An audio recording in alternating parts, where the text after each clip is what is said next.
I'm Matt Godbolt. And I'm Ben Rady. And this is Two's Complement, a programming podcast.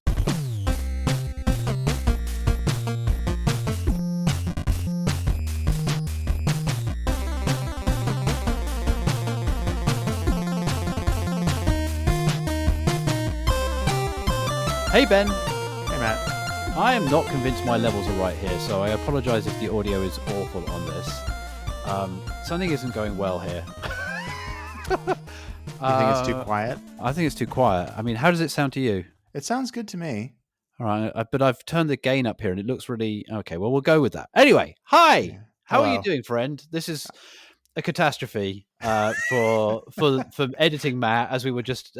during the opening jingle, we were taking the mickey out of editing Matt because he's a jerk. But that's fine because he's not here. Yeah. At the moment, I usually find that yesterday Ben is a jerk and tomorrow Ben is the most responsible person on the face of the earth. He's going to take care of everything because I'm not doing anything today. Yeah, that's 100% how I see the world too. Yeah. So we had started this, as we often do, by chatting in a Google Meet before this, and then we were like, let's just record, let's do it. And then we had to switch out, and then unfortunately, because we're now using a separate recording system, that involves fiddling around with web browser settings and plugging in different microphones and everything, and now I can't even remember what it was we were talking about. So when I just cut over to this, I was, of course, in the middle of writing a test because, what else would I be doing? Of course. And I was saying how one of the things that I love to do is test my metrics. That's right. And you had made a very interesting point about performance sensitive code and this technique. So do you recall what you said? I do now. Thank you for being the responsible adult and remembering from 1 minute to the next what on tomorrow earth is Ben going is on. manifest today. Yeah, it seems so. So yeah, you had said that you were writing tests for the metrics in your code, and that's a fantastic thing to do because if you're relying on those metrics, you probably want to make sure they're right. And then I'd said, for some areas of performant code, so certainly in C++ land, sometimes there isn't a seam for you to put like an interface or some kind of like a measuring point in your regular code to write a test around. So like the classic example I can think of is if you've got a high performance like cache of information, that is like a software cache, just to be clear, then you want to be able to test whether or not you hit the cache or not. But that's not, the cache is there to be transparent, right? It's either there or it's not there or whatever, or, it fetches a value, or maybe it's more like a memoization cache. So, it either computes a value or it returns the value that you did before. And the caller doesn't need to care about that. And you don't want to have to break your interface just to write a test. And you don't want to have to pass in a listener class that says, hey, on cache result, because that's all, what it's not good for the design of your system. It's maybe not good for the performance, but you probably do want metrics about how often your cache is being hit. And if you're writing performant code, you've probably written a relatively performant metric system. Yeah. And then it becomes a natural way of measuring whether your code is testing the things that you're wanting. Like, am I getting a cache hit? Am I getting a cache miss? By looking at the metrics. Yes. And so that was where we were when we said, let's record this. And that's the end of the podcast. Thank you for listening, everybody. Thanks, everybody. Outro music plays. No, and I mean, I think that this is a great specific example of a general thing, which I think we've talked about on the podcast before, of like, what does it mean to have testable code, right? What does it mean to have code that is testable? And there is a sort of a premise that is baked into all of this, and it's woven into like test-driven development and a bunch of other things, which is if you build software that has a nice interface, for some definition of nice, it will be easy to test. And writing the tests helps you create that nice interface. And this is a specific example of that because the thing that's nice about this is the observability. We want to have code that is observable. We want to have code where we can know what it's doing. And the tests in this case is giving you like a very specific thing of like, I need to know if I hit the cache. You need to know that for the test. And you need to know that when you're running your software. And that is the same problem. It is the exact same problem. And so the tests are there to give you that. Yeah, but I suppose specifically in this instance, like a not totally unreasonable API to your whatever this thing, cached thing is that you return like a tuple of the thing that you got out of the cache and some status object that said, did I get it from the cache? Was it a hit? Was it a miss? Sure. What, that's a reasonable interface. In which You can case also now, do it that way. Yeah. well, that's my point, right? That is a reasonable way to write this system, but very specifically in oftentimes if you're like in a very high performance kind of piece of code, that you by writing the interface that way, you have pessimized the case where you don't care if it was in the cache or not, which is the very common case. And you're forcing everything through this instance. But the metrics are something that are a sort of a side channel that are something you still care about and are performant, and you're now using them to test the inner workings of something that should be transparent, and you in fact want it to be transparent. And I think there's sort of maybe you're saying those are the same things. I've just found it as being an interesting way of saying, like, there's some internal workings of a class that I would like to be able to test, but I don't really want to expose it to the outside world.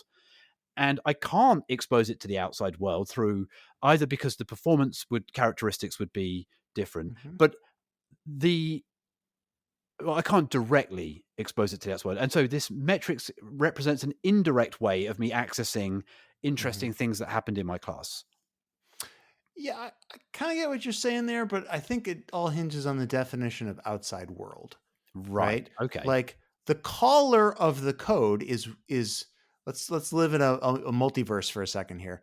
The caller of the code is one world, but another world is sort of you as an operator of the software. And the tests can stand in for both of those things. You don't have to do them all as one thing, right? The caller of the code can be like, yeah, I asked for this value, I got this value back. I'm not getting a tuple that indicates whether it was a cache hit or a cache miss or because some sort of other metadata that rides along with it, because I don't actually care about that, right? And I shouldn't have to care about that just for the purposes of testing to make sure that my caching system works.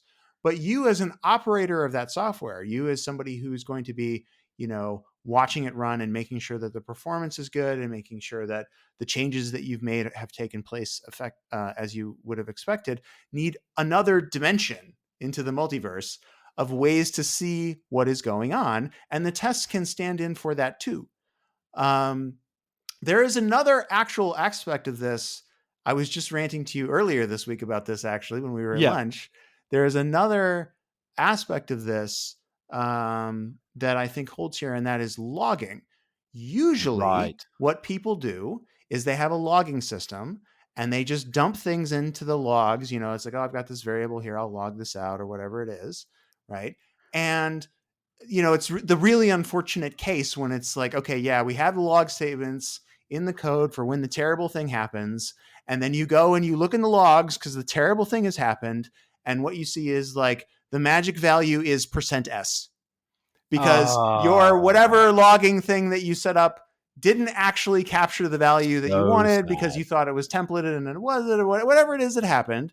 And like the 1 in a million moment is come and gone and you're never going to see it again. Right. And so are you about to write tests for logging is what you're about to say? That is exactly what I'm saying. This is exactly what I'm saying, is that I think that one of the benefits of structured logging is that you can approach it in the exact same way that we are talking about these metrics, right? Right. So they are similar sounding things in this instance. It's just a different way of structured logging. And one is a counter, and the other one is maybe a sequence of events that you've logged. Exactly. Yeah. Exactly right. But it is exactly this thing of the tests are not just standing in for like the caller of the code as they usually do, but they are standing in for the sort of tomorrow you, who's a very responsible person and wants to know what their metrics are and what their logs are and wants to make sure that they're correct. And then you can also use both of those dimensions of kind of observability to understand what your code is doing and verify that it is correct, right? The tests can operate on both of those dimensions at the same time. I mean, who among us hasn't written that warning statement like, this is weird? And then, your test coverage says, hey, you never hit the this is weird log line. And you're like, oh, I should write a test for it. But realistically speaking, what am I going to do? All it does is log, this is weird. Right. And, I'm sure you've done this before, even with, most logging systems, and certainly ones that I've interacted with, you have a test fixture that can capture the log. So you Yeah. can write it and then, but your assertion is something weak, like assert this is weird in captured.log. Right. And that's Right. better than a kick in the teeth, but it is not ideal. And what you're saying is with a more certainly in terms of the textual mapping, and it makes your test quite brittle. Right. But if you can have a structured log, so I think we have talked about structured logging before, but do you want to just give us a quick recap of what you think of, or what right now, because I know you're in the middle of it all, what you think of as structured logging? Yeah, I mean, and I grant that people have differing takes on this, and I think you can do it in different ways. But I think that if I were to try to summarize all of the different approaches that I've seen that have been called structured logging, it is kind of, you alluded to it earlier, it is treating your logs as a stream of events, right? Sometimes multiple streams of events, like you can think of like the info logs as one stream and the error logs as a separate stream and the warning logs another stream, or you can mush them all together and have a heterogeneous thing. But the basic idea is that you are going to not think of your logs as I'm just puking some text out to standard error or standard out. It is, no, there's a stream of events that is coming out of my system, and I can turn those into human readable logs if I want, but I can turn them into whatever I want because I'm a wizard and I have programming skills and I can transform a stream of events into anything. And so it solves a number of kind of problems. And one of them is this sort of case of like making sure that you are actually capturing the information in your logs that you think you are.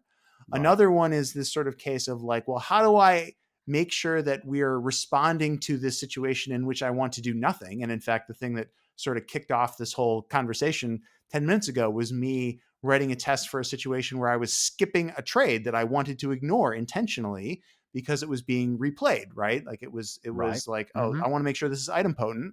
We've seen this trade already. I don't want to publish it again.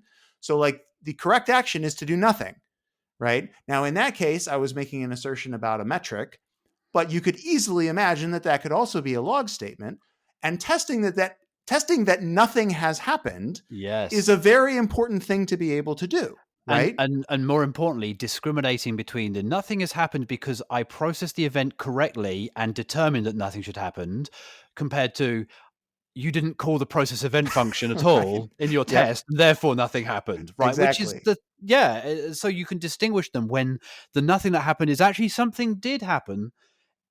The something was I bumped a metric saying ignored events ++, or I logged warning this event was skipped because it's a replay, or whatever it is that you've done. Yeah, that makes a lot of sense there. It certainly gives you a lot more, lets you sleep at night a bit more comfortably because, again, how many times have we written tests where you realize this test is passing and then like scratching your head like, wait, it's not being run, is it? That's right. I've misspelled test as T-set, and now my system that looks for only the word test is not actually running any of these files at all. Right. The test where it's like you can comment out all of the code that you thought you were testing and the test still passed because there's no assertion in it, right? It's just like run some code and hope an exception doesn't happen, right? Like those are very unfulfilling tests. Right. And so this gives you a way of measuring some of those types of events or quantifying them and saying that this, gathering confidence that actually you are doing the thing that you thought that you were doing. Yeah. Another thing that you can do with structured logging, which has another sort of flavor of this, is you have these moments sometimes where you're trying to test something and you're like, part of me just wants to like reach into the center of this class and pull out this state, but I don't want to really do that because that's going to break the encapsulation of the class, right? Like, I want to be able to refactor this code. I want to be able to change certain things about this code without having to change the tests because that's what refactoring is. And I don't want to reach into the guts of this class because that'll make my test less valuable and make it so that I can't refactor. But I really want to know like what this value is. And so one of the things that you can do with structured logging, which I think is really interesting, is it gives you a conduit to sort of more carefully and selectively pull pieces of information out of the internals of a class in a way that doesn't expose all of the guts. It just sort of exposes like the one little piece of information that you want.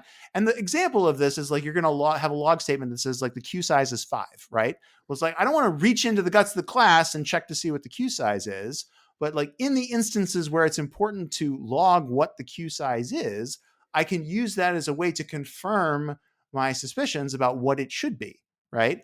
And you can go another level deep with this if you want to, and I have, and I don't know if it's generally a good idea, but I think it's an interesting thing to talk about, which is when you have structured logs and you can find a way to do object serialization in those structured logs in a way that's not totally insane, or sometimes just mildly insane, you can have complete objects that come out of there and Right. go into your logging system and can be reconstituted later.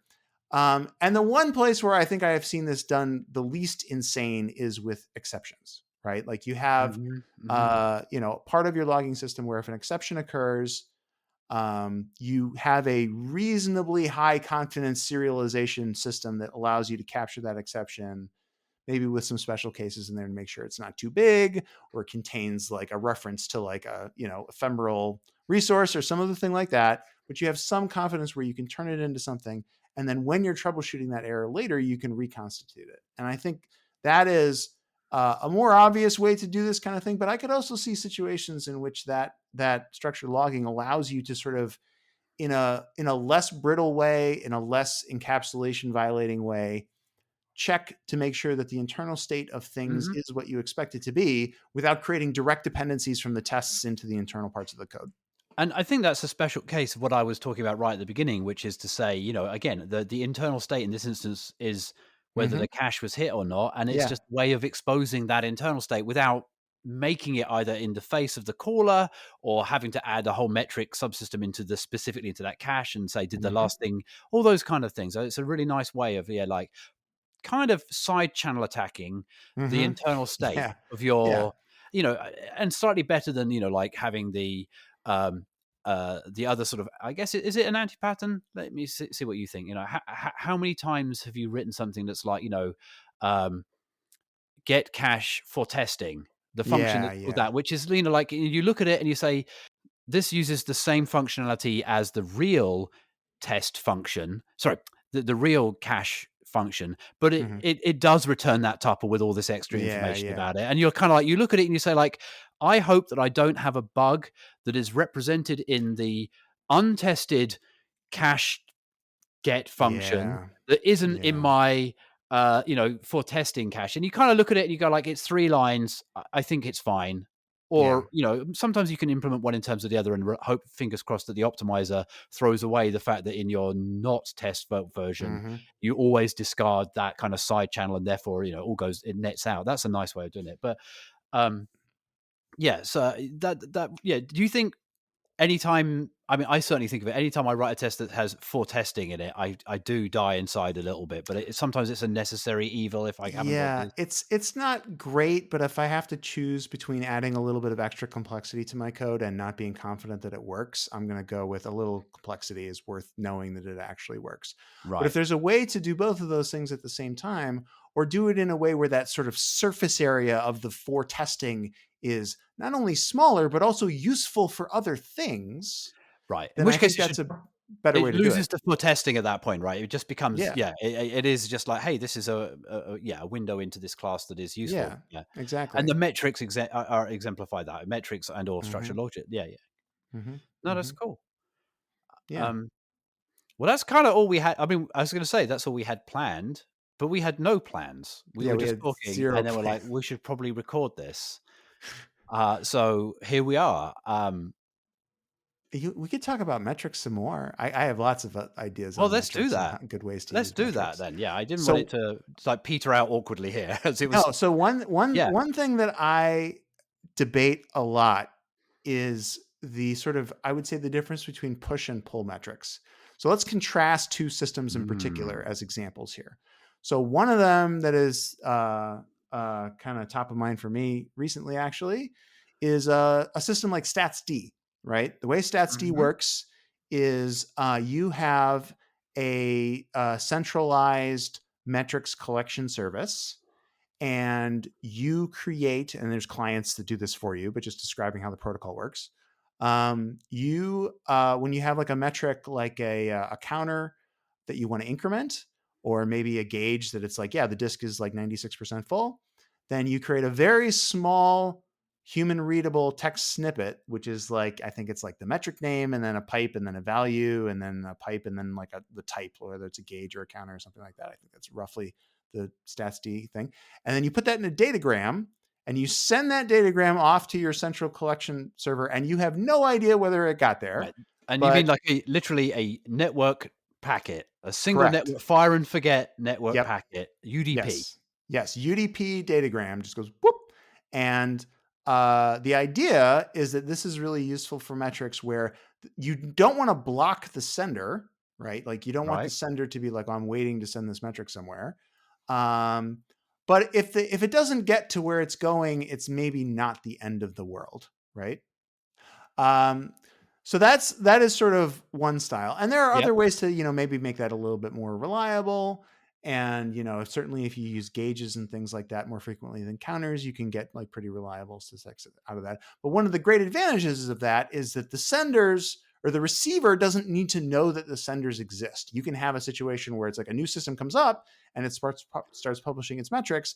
Yep. And the receiver is just like, oh, I guess I have a new thing that I need to worry about. Right. Cool. It just receives a datagram from someone else and goes, new client, fantastic. Right. And then there's exactly one piece of configuration, which is in all of the clients where the aggregator is, the one receiver is. Got it. Yes. Okay. Yes. So that's presumably that's the push base. You're pushing out. Yeah. And then you have systems like Prometheus, where the way Prometheus works is you've got an endpoint. I think it's usually an HTTP endpoint. I think it has to be an HTTP endpoint, actually. Could be wrong about that. But you got some endpoint that's in your program that is being monitored, right? That is being observed. And the Prometheus kind of scraper reaches out to you on some periodic basis and says, like, give me your metrics, right? Mm-hmm. And so internally, you can have a thing where it's not like blocking the hot loop of any part of your execution. It's just sort of stashing the metrics in memory to be available the next time it comes around.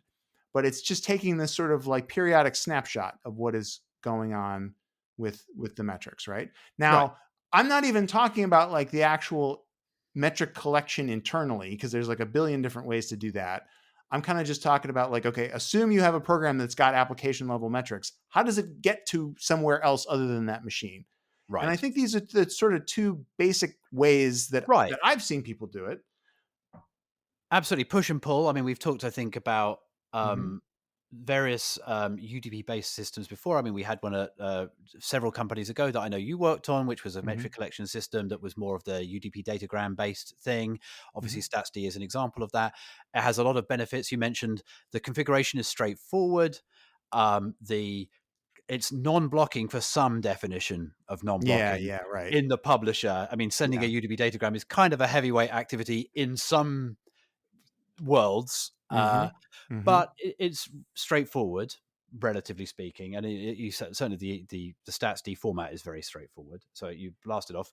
Obviously the drawbacks are it might not get there, which reminds me of a joke, which I tell you, but it's about UDP. I don't think you get it.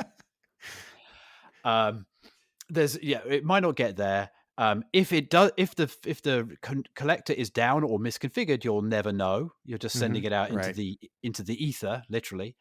And there could be a bottleneck if you're generating a ton of statistics back to back. If you've got if you try and update your counter on every single update, then you're sending a blast of relatively heavyweight packets at a machine, and that machine has to be able to deal with all of that data, and in fact you might back up trying to send it. So those are the drawbacks, but it's very, very appealing because also if you're a very short-lived application, if you're like a command line client, you might not live long enough to be scraped by a different system.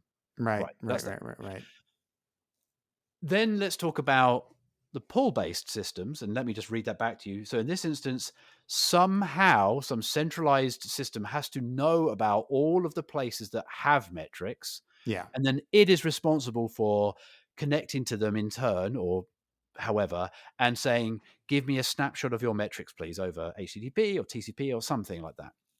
So obviously the pro points there are the collection system is responsible for the period upon which it is collecting these statistics. So it could be like, well, I can do it once a second or once a minute or once an hour. It doesn't matter, as long as, I can configure that in one place, and you're not being swamped by millions of intermediate values because you only care about it on the cadence that you care about.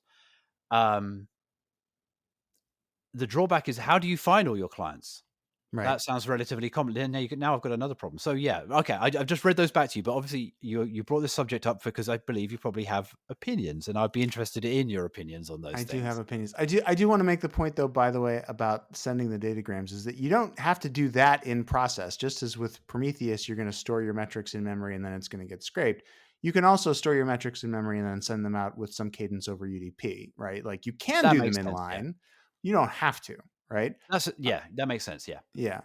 But I am a huge fan. One of the sort of scary bedtime stories that finance dads tell their kids is the story of Night Capital, and how a trading firm lost hundreds of millions of dollars in 45 minutes, something like that. Yes. And it's a terrible story, and it's funny because I actually you used to work I worked with somebody who actually is very familiar with this process, was directly involved with some of the companies that cleaned up afterwards anyway. And it's funny how much of this has turned into sort of like lore and folklore. Yeah. It's been kind of the game of telephone has been told many times, but it is nonetheless true that like one of the problems that happened there is that they had software running that they did not realize was running, right? They didn't realize that it was doing what it was doing, right? And I generally feel like I sleep better at night knowing that there's a central server. Everything that is running is at least trying to publish to that central server. And if something comes up unexpectedly, there's at least a chance, probably a very good chance, that those messages will suddenly appear on that central server, and it will have the ability at least to detect that something is running that should not be running, right? You can kind of do a little hybrid of both of these things if you want. You can have the central server then reach back out to the sending clients. It can even give them an aggregated ACK where it's like, yeah, I've received 300 messages from you in the last minute or something. Like, just so you know, I'm actually receiving your messages. You can do things like that. But the thing that really makes me sleep well at night with a lot of these systems is having a way so that if someone were to start a piece of software like on their desktop or in some test server or somewhere else, it would at least try to tell someone about it, as opposed to, well, it hasn't been added to the central configurations, there's no way we could ever know. Got it. Yeah. I mean, there are different ways of solving that problem. Obviously, one There way, are. because, again, if you try and reach out to a server, but it doesn't come back to you, you still have this problem, right? And in the finance worlds that we're talking about, we have very strict network segregation, which means that you might not be able to send the ping to the central servers to say like, hey, I'm a production machine. Yep. So there's issues of that nature like that. Yep. And so I feel that like there's always an incomplete part to this. There's always a slightly of a blind spot here because, but in general, a service discovery mechanism that's robust to these is useful, whether or not you're pushing information to a centralized server or whether or not you are being scraped by some centralized server. And that seems to me the thing here is you're in saying like if you're sending these periodic metric pings to some system, you could notice that something was alive and doing something that unexpected. That's kind of begging the question of like, why are you using your metric system to determine the liveness of software? Why don't we have a software liveness indicator? Maybe sure. You are talking about that as well here, but absolutely. I mean, I'm kind of like, I'm talking about this in the context where everything is already broken, right? It's sort of like both of these systems work great when everything works great, right? And it's like, when they break, what are some of the different ways in which they break? And you're absolutely right that it's like network partitioning is one way in which the sort of like push-based model, the STAT model doesn't save you, because it's like, you have a test server that's configured and running in prod, and it can't reach the test network. But then, so there's another sort of solution. There's another solution. There's another potential here, which is if we don't use the fire and forget single UDP datagram thing, and you have instead the TCP connection, then obviously you get the positive connection that you are talking to the centralized server, and you get your ticket from it that says, yes, you're okay to run or whatever, those kinds of things. But then you are sort of solving the similar problem to, excuse the dog, you are solving similar problems to, and now I can't even remember what the thing's called now. What is it we use for service discovery at the old company? Console, which is a chubby in Google terms, I think, is the equivalent. And it's a centralized lock manager, but it's sort of a small amount of shared state between things, and so people can go in. And now, obviously, that's still opt-in, and you still have to be part of the console cluster, or you have your system has to be registered with the console cluster in order for it to be noticed. But that's what it's supposed to be. That's one of the things it's meant to be there for, is to say, like, hey, find me all the things that say that they are metrics producers, or everything that says I'm a web browser or a web server, or that kind of thing. And so that feels like a good solution. But just like my network partition example and whatever, you can still break it, because if you're not in the console cluster, then you're in a partitioned world of your own, right? And so, there's not an easy solution to any of these things. But I do wonder if conflating metrics gathering with this is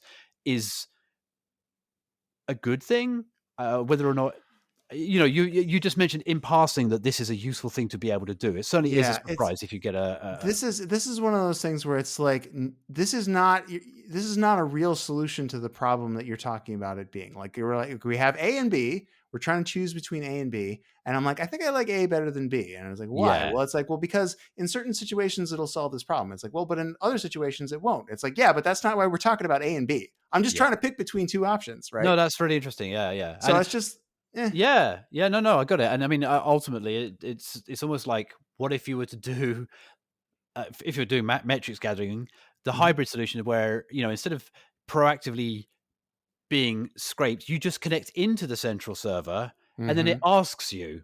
So it's still push and pull. Like, you connected into it, and it knows that you existed, and you therefore service discovery is, if you telnet to port 8000 of this central machine, then we care about what information that you have. But you get scraped by it saying, okay, give me what you got.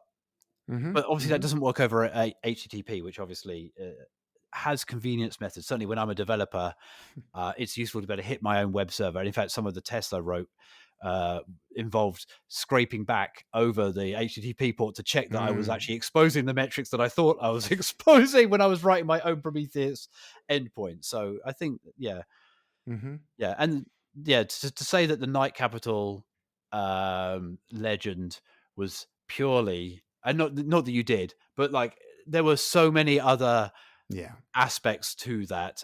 It was very much the Swiss cheese, and eventually all the holes lined up and one of the things got through. But yes, metrics. Yeah. Very well, much so metrics. the real thing here is sort of bringing this back to observability in general a little bit, is like, I think, I mean, and I do this in the systems that I have, what you probably want to do in a system that has discovered that it is no longer observable is to stop. Agreed. Because it's sort of like the last gasp of like, someone pay attention to me. Yeah. Right. And so you want to do that in multiple situations. You want to probably have something like that at startup, like registering with some sort of central discovery service, or sending out some sort of message saying like, hey, I'm starting up. And if you don't have a way to acknowledge that someone heard you, be like, okay, well then I guess I'll stop then. Like, having some mechanism to do that is a great sort of safety mechanism. Along with heart beating to make sure that everyone on both ends are still actually there, and like, are you still there? No, I don't just mean TCP level stuff. I mean actual application level heartbeats. Are you there? Yes. Okay, I'm back. Yes. And just that kind of stuff. That's always a good thing. Yeah. And then one of the more interesting ones, and I've had some debates with people about this, but I still think this is the way that I do it, is if you have a system that encounters a fault. So going back to our sort of structured logging, like I've logged an error or an exception, and I try to send that to somewhere to notify somebody, right? What happens when that fails? Yeah. I think the right thing to do with a certain amount of retries, like keep retrying, but like if you retry for some period of time, eventually you probably just want the system to stop. Now, that's not universally true for every single system. There are things where it's like, no, this just needs to keep trucking, even if it's having failures. Yeah. But all other things being equal, my base argument is if you have a system that has an error, fine, errors happen. If you have a system that has an error and tries to report its error and it can't, okay, it should keep retrying. But at a certain point, it should just exit.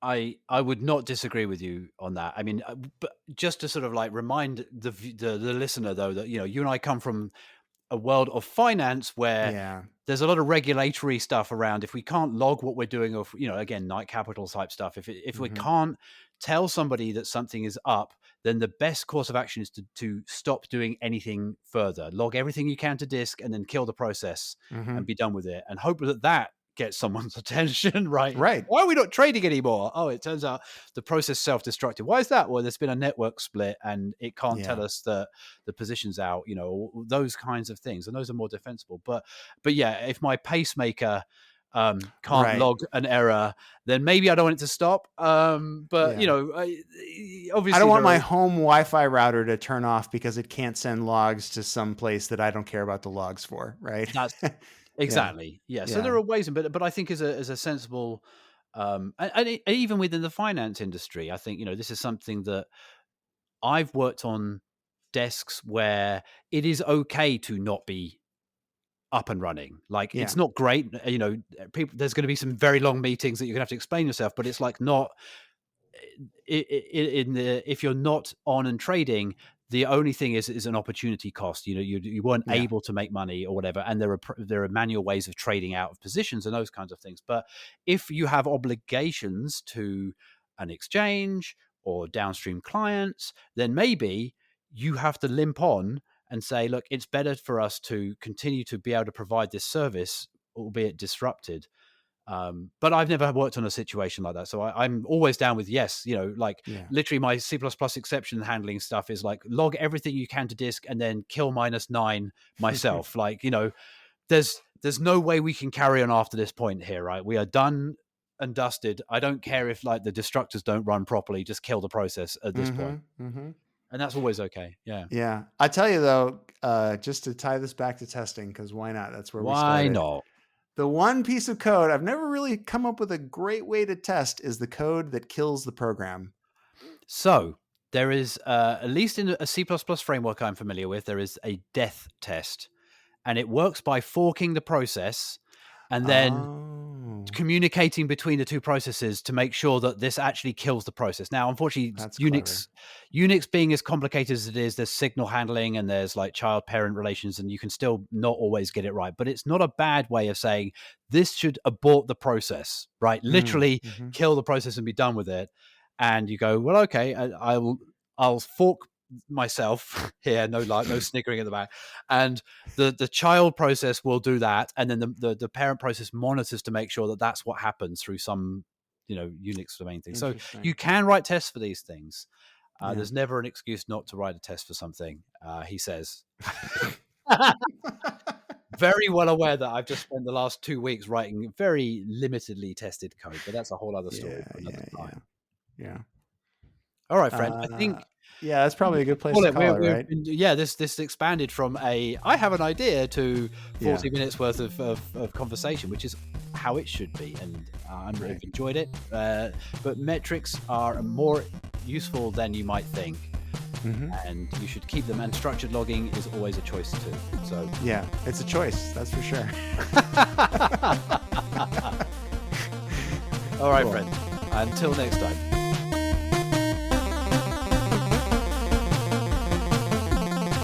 You've been listening to Two's Complement, a programming podcast by Ben Rady and Matt Godbolt. Find the show transcript and notes at www.twoscomplement.org. Contact us on Mastodon. We are at twoscomplement@hachyderm.io. Our theme music is by Inverse Phase. Find out more at inversephase.com.